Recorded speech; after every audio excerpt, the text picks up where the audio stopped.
रजा धनमा कुटावा हम बीमार बाटी। बीमार बाटी हो बीमार बाटी हो बीमार बाटी। रजा धनमा कुटावा हम बीमार बाटी। रजा धनमा कुटावा हम बीमार बाटी। धनमा कुटवली रानी आगे कुछ बतावा। धनमा कुटवली रानी आगे कुछ बतावा। आगे कुछ बतावा हो आगे कुछ बतावा। राजा खिचड़ी बनावा हम बीमार बाटी। राजा खिचड़ी बनावा हम बीमार बाटी। राजा धनमा कुटावा हम बीमार बाटी। बीमार बाटी हो बीमार बाटी हो बीमार बाटी। राजा धनमा कुटावा हम बीमार बाटी। राजा धनमा कुटावा हम बीमार बाटी। खिचड़ी बनाए धना आगे कुछ बतावा। खिचड़ी बनाए धना आगे कुछ बतावा।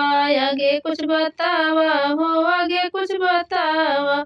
राजा चम्मच से खियावा हम बीमार बाटी। राजा चम्मच से खियावा हम बीमार बाटी। बीमार बाटी हो बीमार बाटी हो बीमार बाटी।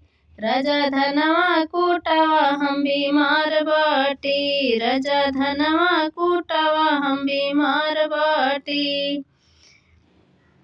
चम्मच से खियाए रानी आगे कुछ बतावा। चम्मच से खियाए खिचड़ी आगे कुछ बतावा। आगे कुछ बतावा रानी आगे कुछ बतावा।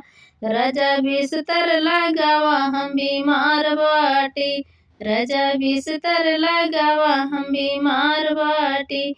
बीमार बाटी हो बीमार बाटी हो बीमार बाटी।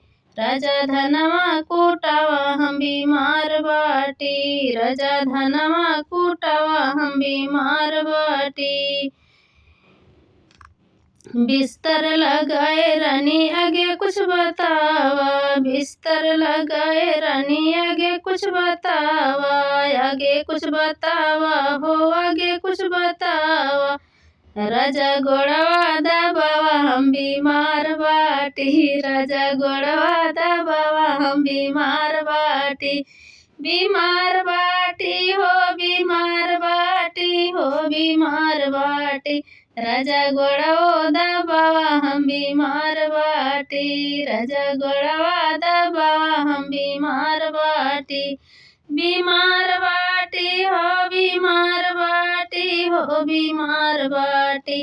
राजा धनमा कुटावा हम बीमार बाटी। राजा धनमा कुटावा हम बीमार बाटी।